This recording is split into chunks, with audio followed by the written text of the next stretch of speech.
Hello everyone, this is Isha Dagar and I'm back with the next lot of my previous video named The Living World. Well, hope you all are fine.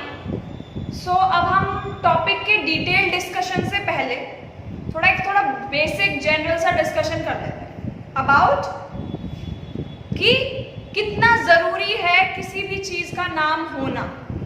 How important is to name someone और something.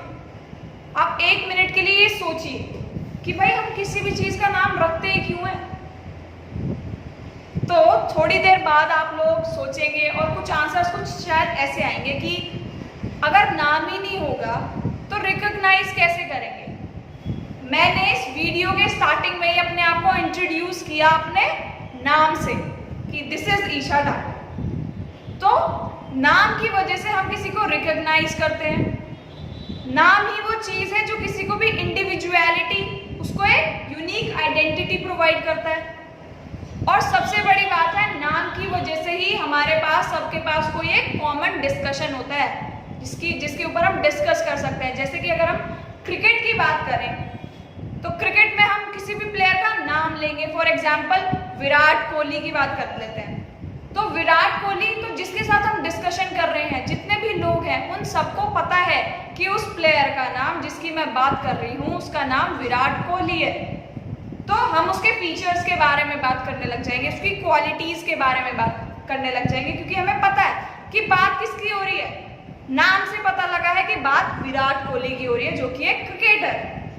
ठीक है, तो नाम किसी को भी recognise करने के लिए. अब भाई इंस्टीट्यूट्स तो बहुत सारे हैं, बहुत सारे इंस्टीट्यूट्स हैं. मिशन 100 की पहचान किससे है? उसके यूनिक आइडेंटिटी उसके नाम से है कि उसका नाम मिशन 100 है. तो जब आप मिशन 100 सर्च करेंगे तब आपको वो इंस्टीट्यूट सामने आ जाएगा. तो इससे हम ये बोल सकते हैं कि भाई नाम तो काफ़ी ज़रूरी है. नाम प्रोवाइड करना किसी को भी काफ़ी ज़रूरी है. एक तो कंफ्यूजन क्रिएट नहीं होगी, सबसे सिंपल. सबका अलग अलग यूनिक आइडेंटिटी है, सबके अपने अपने नाम है, कंफ्यूजन ही नहीं होगी. अब एक क्लास में ही 4 बच्चे अगर एक नाम के हो जाते हैं तो टीचर को कितनी कंफ्यूजन हो जाती है. फिर हम उन्हें उनके सरनेम्स के बेसिस पे डिफरेंशिएट करते हैं, भाई कंफ्यूजन ना हो जाए, उसके मार्क्स उसके पे ना चढ़ जाए, ऐसा कुछ. तो आज का हमारा टॉपिक कुछ इसी डिस्कशन से रिलेटेड है, विच इज नोमेनक्लेचर. नोमेनक्लेचर मतलब बायोलॉजी में या साइंस में इस टर्म को कहते हैं द सिस्टम ऑफ नेमिंग. ये जो हम नाम दे रहे हैं किसी को भी, ये बायोलॉजी की टर्मिनोलॉजी में नोमेनक्लेचर बोलते हैं हम इसको, नोमेनक्लेचर. तो लास्ट वीडियो में हमने बात की थी कुछ कैरेक्टरिस्टिक फीचर्स की. हमने बात की थी कि ये सिर्फ और सिर्फ लिविंग्स में मिलेंगे, तो वो एक्सक्लूसिव डिफाइनिंग फीचर्स हैं. हमने उन्हें डिफरेंशिएट किया था लिविंग बीइंग्स को और नॉन लिविंग बीइंग्स को, बिल्कुल अलग अलग. तो अब हमने पता कर लिया है कि लिविंग बीइंग्स में ये सर्टेन कैरेक्टरिस्टिक्स होंगे. अब बात करते हैं कि लिविंग बीइंग्स थोड़ी ना 2-4 ही है. लिविंग बीइंग्स में भी अपनी बायोडाइवर्सिटी है. नाउ बायोडाइवर्सिटी, डाइवर्सिटी मतलब वेराइटीज, बायो मतलब लिविंग्स में. तो लिविंग्स में the number and types of organisms present on earth, कितने नंबर में है और कितने उनके टाइप्स हैं, मतलब उनकी वेराइटी कितनी है ऑर्गेनिजम्स की जो अर्थ पे अभी भी प्रेजेंट है. जैसे कि हम बात करें, इंसेक्ट्स भी लिविंग है, रेप्टाइल्स भी, मैमल्स भी, बर्ड्स भी, ह्यूमन बीइंग्स भी. तो ये सब क्या है? Species. We are talking about species. तो डिफरेंट स्पीशीज हैं लिविंग वर्ल्ड में जिनकी हम बात कर रहे हैं. अब सबसे पहले इस टर्म को ही क्लियर करते हैं कि ये स्पीशीज सुना तो कई बार है, क्लियर आज तक नहीं हुआ, या हुआ है तो थोड़ा बहुत हुआ है. तो व्हाट इज दिस स्पीशीज? क्या है ये स्पीशीज? तो अकॉर्डिंग टू द डेफिनेशन, हम इसकी डेफिनेशन को ही डिकोड करेंगे, स्प्लिट करेंगे, पता करेंगे कि है क्या. तो according to the definition, a population of identical organisms. Identical होने का मतलब बायोलॉजी में जहां पे भी टर्म आ जाए आइडेंटिकल, तो उसका मतलब होता है मॉर्फोलॉजिकली एंड जेनेटिकली सिमिलर. मतलब कि मॉर्फोलॉजी मतलब external appearance, external features, physical features, वो दिखने में तो बिल्कुल एक जैसे होंगे ही, आइडेंटिकल, लेकिन उनका जेनेटिक कंपोजिशन उनका जेनेटिक कंपोजिशन भी सेम होगा, तभी वो आइडेंटिकल होंगे। तो स्पीशीज की बात चल रही है। A population of identical organisms which can freely interbreed to produce fertile offsprings. अब इसका मेन जो कंपोनेंट है वो यही है कि वो आइडेंटिकल ऑर्गेनिजम्स, उन आइडेंटिकल ऑर्गेनिजम्स की पॉपुलेशन जो आपस में फ्रीली इंटरब्रीड कर सकते हैं, कॉपुलेट कर सकते हैं, टू प्रोड्यूस फर्टाइल ऑफस्प्रिंग्स। मतलब कि कॉपुलेशन से या इंटरब्रीडिंग से जो नई ऑफस्प्रिंग प्रोड्यूस हो रही है, जो नई प्रोजेनी प्रोड्यूस हो रही है, वो भी कैसी होगी? फर्टाइल, लाइक देयर पेरेंट्स, और पेरेंट वो भी कैसी होगी? फर्टाइल। मतलब कि उसमें भी कैपेबिलिटी है आगे फर्दर प्रोजेनी प्रोड्यूस करने की या ऑफस्प्रिंग्स प्रोड्यूस करने की। तो एक एग्जांपल से समझते हैं इसको कि स्पीशीज क्या। अब जैसे हम ह्यूमन बीइंग्स की ही बात करते हैं, तो ह्यूमन बीइंग, एक ह्यूमन बीइंग दूसरे ह्यूमन बीइंग के साथ ही फ्रीली इंटरब्रीड कर सकता है, और उसके बाद ही जो उनका ऑफस्प्रिंग प्रोड्यूस होगा या प्रोजेनी प्रोड्यूस होगी वो फर्टाइल होगी। जैसे कि अपने मम्मी पापा का जो रिजल्ट है या आफ्टर इंटरब्रीडिंग उनका वो हम है, तो हम भी एक सर्टेन एज पे जाके रिप्रोडक्टिव हो जाते हैं, रिप्रोडक्टिवली एक्टिव हो जाते हैं। मतलब हमारे अंदर भी वो कैपेबिलिटी है कि हम फर्दर ऑफस्प्रिंग्स प्रोड्यूस कर सकते हैं, प्रोजेनी प्रोड्यूस कर सकते हैं, अपनी पॉपुलेशन को इंक्रीज कर सकते हैं। अब जैसे कि हमने एक एग्जांपल सुना है म्यूल। म्यूल एक एग्जांपल है जो हमने रिप्रोडक्शन में एक्सेप्शन में भी पढ़ा था कि म्यूल एक ऐसी स्पीशीज, एक ऐसी hybrid, mule is a hybrid, मतलब कि उसको दो अलग अलग स्पीशीज के ऑर्गेनिजम्स लेके, दो अलग अलग स्पीशीज को जब आपस में इंटरब्रीड कराया गया, हम लोगों ने कराया, आर्टिफिशियली कराया गया, तो उससे जो हाइब्रिड प्रोड्यूस हुई म्यूल, तो उसको हमने बोला था वो इनफर्टाइल होती है। तो वो इनफर्टाइल क्यों है? हमने दो लोगों की, दो अलग अलग स्पीशीज की इंटरब्रीडिंग तो करा दी है, क्योंकि वो हमने कराई है, आर्टिफिशियली कराई है, लेकिन वो जो रिजल्टेंट ऑफस्प्रिंग है या प्रोजेनी है, जो म्यूल है, वो इट्स नॉट फर्टाइल, वो फर्टाइल है ही नहीं, वो आगे अपनी प्रोजेनी नहीं बना सकता, वो अपने आगे अपनी पॉपुलेशन को नहीं बढ़ा सकता, क्योंकि उसमें कौन कौन सी स्पीशीज ली गई? एक मेल डंकी लिया गया, डंकी की स्पीशीज वाला डंकी लिया गया, और हॉर्स, फीमेल हॉर्स ली गई जिसे मेयर बोलते हैं। तो एक हॉर्स की स्पीशीज और एक डंकी की स्पीशीज, दो अलग अलग स्पीशीज के मेंबर्स को लेके हमने आपस में इंटरब्रीड कराया। किस लिए कराया? क्योंकि भाई हमें अपना फायदा चाहिए चीज में, जो भी चीज हम करा रहे हैं, हमने जो ये म्यूल प्रोड्यूस कर लिया है, इससे क्या फायदा हुआ है हमारा कि इसके अंदर ताकत, एनर्जी तो बिल्कुल हॉर्स जैसी है, घोड़े जैसी है, लेकिन ये थकता नहीं है और कम खाता है। वो किसका फीचर है? गधे का। सामान ज्यादा ढो सकता है, खाता कम है। तो हमें चाहिए था कि इन दोनों के फीचर्स किसी एक जगह मिल जाए, लेकिन इनका रिकॉम्बिनेंट बन जाए, तो वो हमने म्यूल बना लिया, जिसे हम सामान ढोने के काम सबसे ज्यादा लेते हैं। तो इससे हम ये क्लियर कर सकते हैं कि स्पीशीज वो पॉपुलेशन है जो आपस में फ्रीली इंटरब्रीड करके फर्टाइल ऑफस्प्रिंग्स प्रोड्यूस कर सकती है, उसके लिए कैपेबल है। ठीक है, तो आगे अब हमने क्या हुआ कि साइंटिस्ट ने देखा कि ठीक है, लिविंग बींग्स तो है, लेकिन लिविंग बींग्स में इतनी वास्ट वैरायटी है, इतनी वाइड वैरायटी है, तो उनको पहचाने कैसे, उनको कोई पहचान कैसे दें, कोई रिकॉग्निशन कैसे दें? तो वो हम कैसे कर सकते थे? सबको इंडिविजुअल आइडेंटिटी दे दें, उनको एक इंडिविजुअल नाम देंगे, कोई ना कोई उनके नाम रख के। नहीं तो इतनी कंफ्यूजन हो जाएगी कि ठीक है, ये बहुत सारी स्पीशीज है, लेकिन हमें पता ही नहीं कि हम बात किस पे करें, कोई कॉमन डिस्कशन ही नहीं रह जाएगा ऑल ओवर द वर्ल्ड करने के लिए। तो साइंटिस्ट को कुछ ऐसा प्रोसीजर स्टैब्लिश करना था, कुछ ऐसा सिस्टम बनाना था जो नेमिंग कर सके हर स्पीशीज। तो भाई जब साइंटिस्ट की बात चल रही है, तो सबसे पहले आए इस फील्ड में Carolus Linnaeus. Carolus Linnaeus who discovered binomial nomenclature. अब इसको खोल के पढ़ लेते हैं भाई, क्या है ये? कैरलस लिनेयस ने ऐसा क्या किया? तो कैरलस लिनेयस जी आए, उन्होंने बोला कि ठीक है, नाम तो तुम दे दोगे, लेकिन नाम देने के या किसी भी ऑर्गेनिज्म का, किसी भी स्पीशीज का नाम रखने के लिए कुछ तुम्हें certain set of rules follow करने पड़ेंगे। कि पहले तो ये काम करो कि जिसका भी नाम रखोगे तुम, जिस भी स्पीशीज का नाम रखोगे, उसमें एटलीस्ट उसके नाम में दो कंपोनेंट्स होने चाहिए। कम से कम 2 कंपोनेंट्स होने चाहिए। कैसे? अगर हम एक एग्जांपल ले लेते हैं कि ह्यूमन बीइंग्स का ही लेते हैं सबसे पहले। ह्यूमन बीइंग्स का साइंटिफिक नेम होता है होमो सेपियंस, ये होता है इनका साइंटिफिक नेम।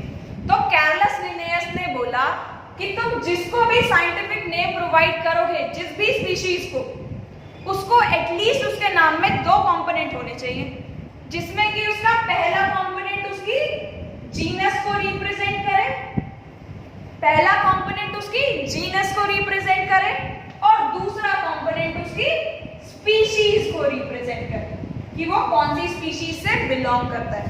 तो कैरलस लिनेयस जी ने बोला कि नाम रख देना, तुम नोमेनक्लेचर करो, लेकिन हर किसी नाम में 2 कंपोनेंट होने ही चाहिए, जिसमें से कि फर्स्ट कंपोनेंट उसकी जीनस को रिप्रेजेंट करे, उस नाम की, उस स्पीशीज की, और सेकंड कंपोनेंट उसकी स्पीशीज को रिप्रेजेंट करे। तो इस सिस्टम को, जिसमें कि हम हर एक नाम को 2 कंपोनेंट प्रोवाइड कर रहे हैं, the system of providing a name with 2 components is termed as binomial nomenclature. Binomial means binary, 2। तो हम जिसको 2 कंपोनेंट, जिस भी नाम को प्रोवाइड कर रहे हैं, उसको हमने बोला बाइनोमियल नोमेनक्लेचर। तो Carlos Linnaeus proposed this term binomial nomenclature। तो हमने अब बाइनोमियल नोमेनक्लेचर समझ लिया है, लेकिन स्टिल अभी भी एक कंफ्यूजन है कि ठीक है, हम 2 कंपोनेंट से हर एक नाम को प्रोवाइड कर देंगे, लेकिन इसके लिए हमें कोई सिस्टम चाहिए, कोई अथॉरिटी चाहिए जो इसके लिए क्राइटेरिया प्रोवाइड करे, रूल्स प्रोवाइड करे। तो फिर उसके लिए 2 अथॉरिटीज बनी, 2 सिस्टम बने। एक था कि हम मेनली लिविंग ऑर्गेनिजम्स को किस में क्लासिफाई करते हैं? प्लांट्स एंड एनिमल्स, क्योंकि ये सबसे ज्यादा वास्टली, सबसे ज्यादा ब्रॉड कैटेगरीज हैं जो प्रेजेंट है। तो हमने बोला कि ICBN that stands for international code for botanical nomenclature. मैंने लास्ट वीडियो में बताया था कि बॉटनी जहां पे आ जाए, मतलब स्टडी ऑफ प्लांट्स। तो हुआ ये कि अगर आप किसी प्लांट का या किसी भी प्लांट स्पीशीज का नाम रखते हैं, उसको नोमेनक्लेचर प्रोवाइड कर रहे हैं, तो उसके लिए क्राइटेरिया कौन देगा या उसको अप्रूवल किससे चाहिए होगा? ICBN से, international code for botanical nomenclature. ये certain set of rule set करेंगे, ये क्राइटेरिया प्रोवाइड करेंगे और इन्हीं से ही ऑथराइज्ड होगा उनका नाम। सिमिलरली फॉर एनिमल्स, अगर हम किसी एनिमल स्पीशीज का नाम रखते हैं, नोमेनक्लेचर प्रोवाइड करते हैं, तो उसके लिए रूल्स कौन देगा या क्राइटेरिया कौन देगा? ICZN, that is international code of zoological nomenclature. Zoological means study of plants. तो उसके लिए, एनिमल्स के लिए ICZN प्रोवाइड करेगा क्राइटेरिया, और प्लांट्स के लिए ICBN। तो ये नाम, इनकी फुल फॉर्म्स, इन अथॉरिटीज की याद करना इंपॉर्टेंट है, ये पता होना चाहिए। ठीक है जी। तो अभी हमने बात की थी कैरलस लिनेयस जी की। तो उन्होंने बोला कि ये सर्टेन सेट ऑफ रूल्स हैं फॉर बाइनोमियल नोमेनक्लेचर, कि जब भी आप हर एक नाम को 2 कंपोनेंट्स प्रोवाइड करेंगे, तो आपको ये चीजें, ये रूल्स ध्यान में रखने होंगे, तभी वो करेक्ट होंगे। तो उसका सबसे पहला रूल था कि ऑल द साइंटिफिक नेम्स और biological names are originated in Latin language. इसका मतलब समझते हैं कि जितने भी अब तक साइंटिफिक नेम्स रखे गए हैं, बायोलॉजिकल नेम्स रखे गए हैं, उनका ओरिजिन क्या है, वो किस लैंग्वेज में है? वो लैटिन लैंग्वेज में है। अब बात आती है कि सिर्फ लैटिन में ही क्यों है? इटैलिक्स में क्यों नहीं है? जर्मन में क्यों नहीं है? फ्रेंच में क्यों नहीं है? तो उसका रीजन ये है कि Latin is a dead language, means it is no longer in use. Latin एक डेड लैंग्वेज है, अभी वो किसी भी यूज में नहीं है। तो इससे हमें क्या फायदा है? इससे हमें ये फायदा है कि अब उसमें कोई फर्दर मॉडिफिकेशन नहीं हो सकती, किसी भी मॉडिफिकेशन का, किसी भी चेंजेस का कोई चांस नहीं है। इस वजह से जितने भी साइंटिफिक नेम्स जिस फॉर्म में है उसमें ही रहेंगे। इस वजह से इसका ओरिजिन है लैटिन लैंग्वेज। सेकंड, वही बाइनोमियल नोमेनक्लेचर की जो डेफिनेशन ही है कि हर एक साइंटिफिक साइंटिफिक नाम के 2 कंपोनेंट्स होने चाहिए। Must have 2 components in which one of the components is representing it's genus, जिसमें से कि पहला कंपोनेंट उसकी जीनस को रिप्रेजेंट करेगा और दूसरा कंपोनेंट उसकी स्पीशीज को रिप्रेजेंट करेगा। ठीक है, now coming to the next rule.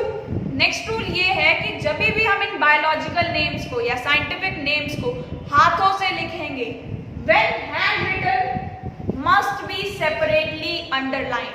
आपने देखा होगा मैंने जहां पे भी होमो सैपियंस या जहां पे भी साइंटिफिक नेम्स लिखे हैं उसमें उन्हें सेपरेटली अंडरलाइन किया है, क्योंकि ये रूल में आता है कि हमें उसकी जीनस को अलग अंडरलाइन करना है और उसकी स्पीशीज वाले कंपोनेंट को अलग अंडरलाइन करना है। तो when hand written must be separately underline, और व्हेन प्रिंटेड, जैसे कि हमारी बुक्स में जितने भी साइंटिफिक नेम्स दिए होंगे तो उनका ऑरिजिन वो किस में होंगे, इटैलिक्स में। When printed must be in italics, थोड़ा टेढ़े स्लैंट में जो लिखे होते हैं वो है इटैलिक्स। तो अब चलते हैं 4th रूल की तरफ, लास्ट रूल की तरफ, कि हम बोल रहे हैं कि हर एक नाम को 2 कंपोनेंट प्रोवाइड कर दो, जीनस और स्पीशीज, लेकिन उसमें भी जो उसका फर्स्ट कंपोनेंट है, जो उसकी जीनस को रिप्रेजेंट कर रहा है, उसका फर्स्ट लेटर हमेशा कैपिटल होना चाहिए। अगर मैं बात करूं होमो सैपियंस की, तो ये जो कंपोनेंट है जो उसकी जीनस को रिप्रेजेंट कर रहा है, इसमें H मैं हमेशा कैपिटल लिखूंगी और सेपरेटली अंडरलाइन करूंगी। दूसरा, जो इसका ये जो सेकंड कंपोनेंट है जो उसकी स्पीशीज को रिप्रेजेंट करता है, इसका फर्स्ट लेटर हमेशा स्मॉल होगा, मतलब कि सेपियंस का S हमेशा स्मॉल होगा। सिमिलरली मैंजीफेरा इंडिका का अगर हम एग्जांपल लें तो M इज कैपिटल, जीनस वाला फर्स्ट लेटर कैपिटल, स्पीशीज वाला फर्स्ट लेटर हमेशा small, and when hand written must be separately underline. तो इन रूल्स को ध्यान में रखते हुए हमेशा हमें बायनोमियल नोमेनक्लेचर लिखनी है या करना है, उसका प्रोसीजर फॉलो करना है। अब बात आ जाती है, ठीक है हमने स्पीशीज तो डिस्कस कर ली कि ठीक है स्पीशीज तो वो पॉपुलेशन है जो फ्रीली इंटरब्रीड करके फर्टाइल ऑफस्प्रिंग प्रोड्यूस कर सकती है। अब बात आ जाती है जीनस क्या चीज है, व्हाट इज दिस जीनस। तो अब हम जीनस समझते हैं कि जीनस एग्जैक्टली है क्या। तो genus is a group of related species. अगर मैं बात करूं कि जीनस क्या होता है, तो a group of related species, वो स्पीशीज जो कोई ना कोई रिलेशन रखती हैं आपस में। इसको एक बहुत अच्छे एग्जांपल से समझते हैं। मैंने यहाँ पे ये 2 चीज लिखी 1 2 3, मतलब नंबर्स लिखे और यहाँ पे अल्फाबेट्स लिखा ABC। तो ये जो नंबर्स हैं, जैसे 1 2 3 4 जितने भी मैं लिखूं, तो ये सब नंबर्स हैं, तो ये है एक जीनस। और ये जो अल्फाबेट्स हैं ABCD, जहां तक भी मैं लिखूं, ये अल्फाबेट्स हैं जीनस। अब बात करते हैं इनमें स्पीशीज कौन होगी फिर। तो ये जो इंडिविजुअल नंबर है 1 2 3, ये जो इंडिविजुअल मेंबर्स हैं नंबर्स के, इन्हें हम बोलेंगे इसकी स्पीशीज। ऐसे ही अल्फाबेट्स के इंडिविजुअल मेंबर्स जैसे कि ABC, ये इस जीनस की क्या है, स्पीशीज। तो अब हम समझते हैं, जैसे 1 2 3, इनमें क्या रिलेशन है आपस में, क्या कॉमन चीज है कि ये सब नंबर्स हैं। तो इस वजह से इन्हें हमने बोला जीनस, इस पूरे को बोला जीनस। सिमिलरली ABC आपस में क्या चीज, कॉमन चीज शेयर कर रहे हैं कि ये अल्फाबेट्स हैं, तो मतलब ये अलग जीनस है। तो genus is a population of a group of related species, जिनकी स्पीशीज में आपस में कोई ना कोई रिलेशन है, तो वो होती है उसकी जीनस। तो कुछ एग्जांपल्स आप मुझे बताएंगे, कुछ ऐसी स्पीशीज के एग्जांपल्स जिनके जीनस सेम होते हैं। वो 2 भी हो सकती हैं, वो 3 भी हो सकती हैं। तो वो एग्जांपल्स आप लोग मुझे बताएंगे कि वो स्पीशीज जिनका जीनस सेम होता है, स्पीशीज अलग अलग होती है। तो आप मुझे वो एग्जांपल्स बताएंगे ईदर कमेंट सेक्शन में, या तो कमेंट सेक्शन में बताइए या दिए हुए नंबर पे मैसेज करके बताइए। तो ये है हमारा आज का क्वेश्चन।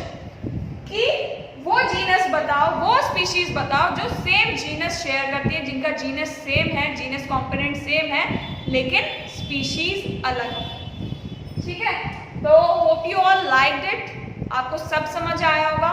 कोई भी क्वेरी है, कुछ भी आपको पूछना है, तो आप दिए हुए डिस्क्रिप्शन में आपको नंबर दिया हुआ है एक, उस पर कॉन्टेक्ट कर सकते हैं। और till then it was nice having you all. So hope you all liked it. So thank you so much. This is Isha Dagar again. आपके लिए हमेशा रेडी, हमेशा तैयार। Thank you.